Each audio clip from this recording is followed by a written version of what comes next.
আকাশবাণী কলকাতা। খবর পড়ছি শুভব্রত মুখোপাধ্যায়। বিশেষ খবর। প্রধানমন্ত্রী নরেন্দ্র মোদী আজ ভিডিও কনফারেন্সে স্বামিত্ব প্রকল্পের আওতায় সম্পত্তি কার্ড প্রদানের সূচনা করেছেন। কেন্দ্রীয় স্বরাষ্ট্রমন্ত্রক রাজ্য ও কেন্দ্রশাসিত অঞ্চলগুলিকে 2 মাস সময়কালের মধ্যে ধর্ষণের অভিযোগের তদন্ত শেষ করতে বলেছে। হাথরাস কাণ্ডের তদন্তভার সিবিআই এর হাতে প্রদানের জন্য কেন্দ্রীয় সরকার বিজ্ঞপ্তি জারি করেছে। আমেরিকা বলেছে, চুক্তি এবং আলোচনার মাধ্যমে চীনের আগ্রাসী ভূমিকা নিয়ন্ত্রণে আনা সম্ভব নয়। ভারতের Nihal siren chess.com 2020 junior speed online দাবা প্রতিযোগিতায় বিজয়ী হয়েছেন। প্রধানমন্ত্রী নরেন্দ্র মোদী বলেছেন, তাঁর সরকার 6 বছরে গ্রামের উন্নয়নের জন্য যে কাজ করেছে তা তার আগের 6 দশকে কোনো সরকার করে উঠতে পারেনি। গ্রামবাসীদের ব্যাংক অ্যাকাউন্ট খোলার প্রসঙ্গ উল্লেখ করে প্রধানমন্ত্রী বলেন, দীর্ঘদিন ধরে যারা ক্ষমতায় ছিলেন তারা গ্রামের মানুষদের সুযোগ সুবিধা দেওয়ার কথা ভাবেননি। আজ তিনি ভিডিও কনফারেন্সে স্বামিত্ব প্রকল্পের আওতায় গ্রামীণ মানুষের সম্পত্তি কার্ড প্রদানের সূচনা করেছেন। এই প্রকল্পের আওতায় দেশের লক্ষ লক্ষ মানুষ তাদের ব্যক্তিগত সম্পত্তির অধিকার পাবেন। পঞ্চায়েতি রাজ মন্ত্রকের আওতাধীন এই প্রকল্প 4 বছর ধরে রূপায়িত হবে।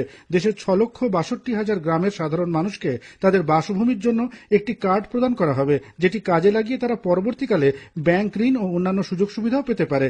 মোবাইল ফোনের SMS লিঙ্ক ডাউনলোড করে এদিনই প্রায় 1 লক্ষ এ ধরনের ভূসম্পত্তির মালিক কার্ড হাতে পান। প্রধানমন্ত্রী এদিন প্রকল্পের সুবিধাভোগী কয়েকজনের সঙ্গে ভিডিও কনফারেন্সের মাধ্যমে কথাবার্তাও বলেন। আপাতত 6টি রাজ্যের 763টি গ্রামকে এই সুবিধার আওতাভুক্ত করা হয়েছে। এর মধ্যে উত্তরপ্রদেশের 346টি, হরিয়ানার 221টি, মহারাষ্ট্রের 100টি, মধ্যপ্রদেশের 44টি, উত্তরাখণ্ডের 50টি এবং কর্ণাটকের 2টি গ্রাম রয়েছে।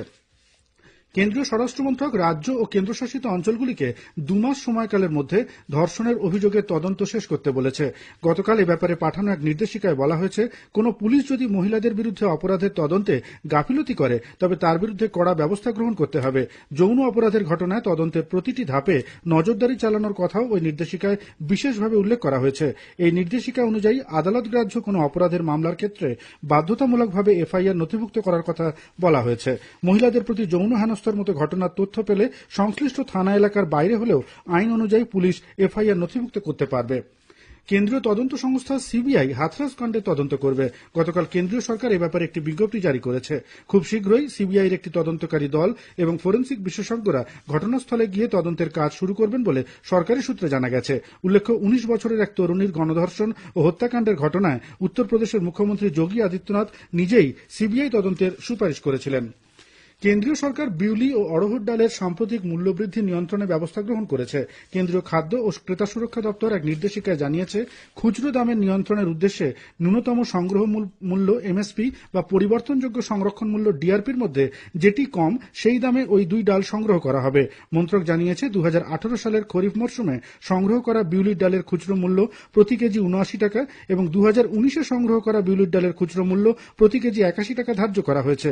অড়হর ডালের দাম ধার্য হয়েছে কিলো প্রতি 85 টাকা। নির্ধারিত এই দামে ডাল বিক্রির জন্য রাজ্য সরকারগুলিকে ব্যবস্থা নিতে বলা হয়েছে।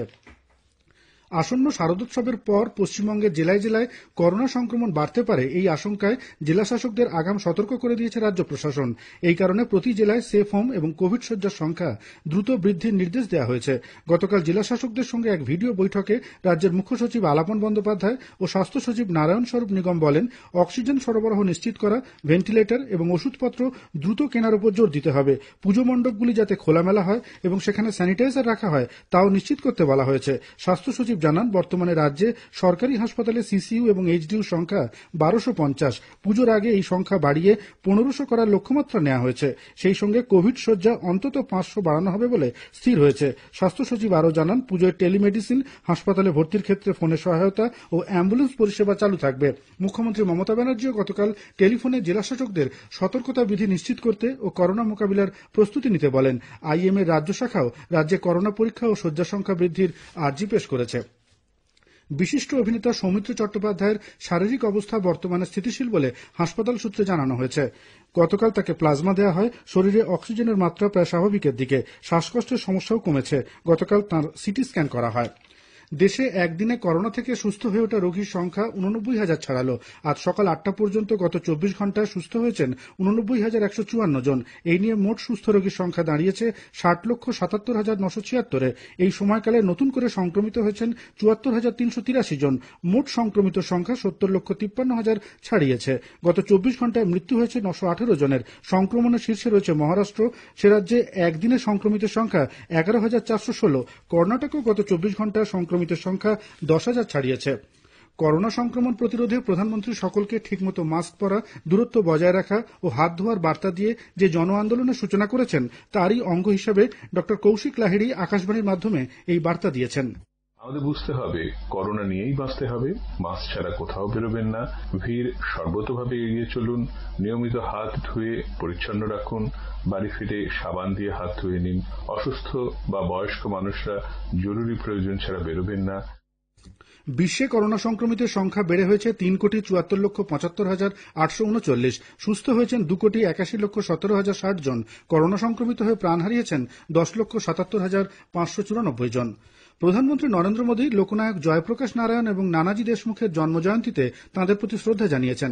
একাধিক টুইট বার্তায় তিনি বলেন, জয়প্রকাশ নারায়ণ ভারতের স্বাধীনতা সংগ্রামে অত্যন্ত বীরত্বপূর্ণ অবদান রেখেছেন। পরে যখন দেশে গণতন্ত্র আক্রমণের মুখে পড়ে তিনি গণ আন্দোলনের নেতৃত্ব দিয়ে তা রক্ষা করতে সচেষ্ট হন। নানাজি দেশমুখকে স্মরণ করে প্রধানমন্ত্রী বলেন, ভারতরত্ন নানাজি দেশমুখ ছিলেন লোকনায়ক জয়প্রকাশ নারায়ণের একান্ত অনুগামী। জয়প্রকাশজির চিন্তা ও আদর্শকে রূপায়িত করার জন্য তিনি সারা জীবন সচেষ্ট ছিলেন। উপরাষ্ট্রপতি এম ভেঙ্কাইয়া নাইডু স্বাধীনতা সংগ্রামী সমাজতান্ত্রিক আন্দোলনের নেতা জয়প্রকাশ নারায়ণের স্মৃতির প্রতি শ্রদ্ধা জানিয়ে বলেছেন, গণতন্ত্র রক্ষা ও দুর্নীতি রোধ করার জন্য তিনি গুরুত্বপূর্ণ অবদান রেখেছেন। সমাজকর্মী নানাজি দেশমুখের স্মৃতির প্রতিও উপরাষ্ট্রপতি শ্রদ্ধা জানান। খবর শুনছেন আকাশবাণী কলকাতা কেন্দ্র থেকে। আমেরিকা বলেছে, চুক্তি এবং আলোচনা করে চীনের আগ্রাসী ভূমিকা নিয়ন্ত্রণে আনা যাবে না। গতকাল সেদেশের জাতীয় নিরাপত্তা উপদেষ্টা রবার্ট ওব্রায়ান চীনকে কড়া ভাষায় আক্রমণ করে বলেন, ভারতের সীমান্ত অঞ্চলে প্রকৃত নিয়ন্ত্রণ রেখার আশপাশে চীনের বাহুবল প্রদর্শন তাদের আগ্রাসী মনোভাবেরই পরিচয়। মার্কিন বিদেশ সচিব মাইক পম্পেও বলেছেন, চীন ভারতের সঙ্গে প্রকৃত নিয়ন্ত্রণ রেখা অঞ্চলে ইতিমধ্যেই 60,000 সৈন্য মোতায়েন করেছে। গতকাল কোয়াডভুক্ত 4টি দেশ ভারত, অস্ট্রেলিয়া, জাপান এবং আমেরিকার বিদেশমন্ত্রীরা টোকিওয় এক বৈঠকে মিলিত হন। ওই বৈঠকে ভারত প্রশান্ত মহাসাগরীয় ও দক্ষিণ চীন সমুদ্র অঞ্চলে চীনের আগ্রাসী নীতির কড়া সমালোচনা করা হয়। মধ্য থাইল্যান্ডে একটি ট্রেনের সঙ্গে বাসের সংঘর্ষে 17 জনের মৃত্যুর খবর পাওয়া গেছে। 65 জন যাত্রী নিয়ে প্রবল বৃষ্টির মধ্যে বাসটি ব্যাংককের 80 কিলোমিটার দূরে চাকাইনসোর কাছে রেললাইন পার হতে যায়। ওই সময় দ্রুত ট্রেনটি এসে পড়ে বাসটিকে ধাক্কা দেয়। স্থানীয় প্রশাসনের অনুমান, প্রবল বৃষ্টিতে বাস চালক ট্রেনটি দেখতে পাননি। আকাশপথে একটি হালকা বিমান ও আরেকটি ছোট বিমানের সংঘর্ষে ফ্রান্সে 5 জনের মৃত্যু হয়েছে। প্যারিসের দক্ষিণ পশ্চিম অঞ্চলে তুর শহর থেকে 50 কিলোমিটার দূরে গতকাল বিমান দুটি একটি সংঘর্ষের পর একটি বাগানে আছড়ে পড়ে। হালকা বিমানটিতে 2 জন যাত্রী ছিলেন, অন্যদিকে ছোট বিমানটিতে যাত্রী ছিলেন 3 জন। বিহার বিধানসভা নির্বাচনে 80 বছর বা তদূর্ধ্ব বয়স্ক ভোটারদের জন্য পোস্টাল ব্যালটের ব্যবস্থা করেছে নির্বাচন কমিশন। কোভিড-19 সংক্রমণ ছড়িয়ে পড়ার আবহে এই ব্যবস্থা নেওয়া হয়েছে বলে কমিশনের পক্ষে জানানো হয়। অসুস্থ, শারীরিকভাবে অক্ষম এবং কোভিড-19 রোগীরাও পোস্টাল ব্যালটে ভোট দিতে পারবে।